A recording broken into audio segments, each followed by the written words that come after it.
ಉಡುಪಿ ಜಿಲ್ಲೆಯ ಕುಂದಾಪುರ ತಾಲೂಕಿನ ಕೋಟತಟ್ಟು ಗ್ರಾಮ ಪಂಚಾಯತ್ ವರ್ಷಂಪ್ರತಿ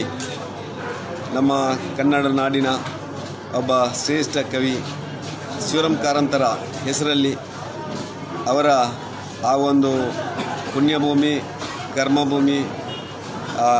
ಕರ್ಮಭೂಮಿಯಲ್ಲಿ ಅವರು ಏನೇನು ಈ ಒಂದು ನಾಡಿಗೆ ಸೇವೆಯನ್ನು ಸಲ್ಲಿಸಿದಾರೋ ಆ ಸೇವೆಯನ್ನು ಸ್ಮರಿಸುವಂಥ ಒಂದು ಕಾರ್ಯಕ್ರಮವನ್ನು ಇವತ್ತೊಂದು ಗ್ರಾಮ ಪಂಚಾಯತ್ ಅವರ ಹೆಸರಲ್ಲಿ ಎಲ್ಲ ಜನಪ್ರತಿನಿಧಿಗಳಿಗೆ ಕ್ರೀಡಾ ಚಟುವಟಿಕೆಯನ್ನು ಮಾಡುವ ಮುಖಾಂತರ ಒಂದು ಮಾದರಿ ಕಾರ್ಯಕ್ರಮವನ್ನು ಮಾಡಿ ಆ ಕಾರ್ಯಕ್ರಮದ ಯಶಸ್ಸಿನ ಮುಖಾಂತರ ಮತ್ತೊಮ್ಮೆ ಸಮಾಜಕ್ಕೆ ಆ ಶಿವರಾಮ ಕಾರಂತರ ನೆನಪು ಮಾಡುವ ಕೆಲಸವನ್ನು ಇವತ್ತು ಮಾಡ್ತಾಯಿದೆ. ಈ ಕೆಲಸಕ್ಕೆ ಪ್ರೇರಣೆ ಕೊಟ್ಟಂಥ ನಮ್ಮ ಕರ್ನಾಟಕ ಸರ್ಕಾರದ ಮುಜರಾಯಿ ಖಾತೆ ಸಚಿವರು ನಮ್ಮ ಸನ್ಮಿತ್ರ ಅಂತ ಕೋಟ ಶ್ರೀನಿವಾಸ ಪೂಜಾರಿ ಇವರ ಮುಂದಾಳತ್ವದಲ್ಲಿ ಗೌರವಾಧ್ಯಕ್ಷತೆಯಲ್ಲಿ ಯಶಸ್ವಿಯಾಗಿ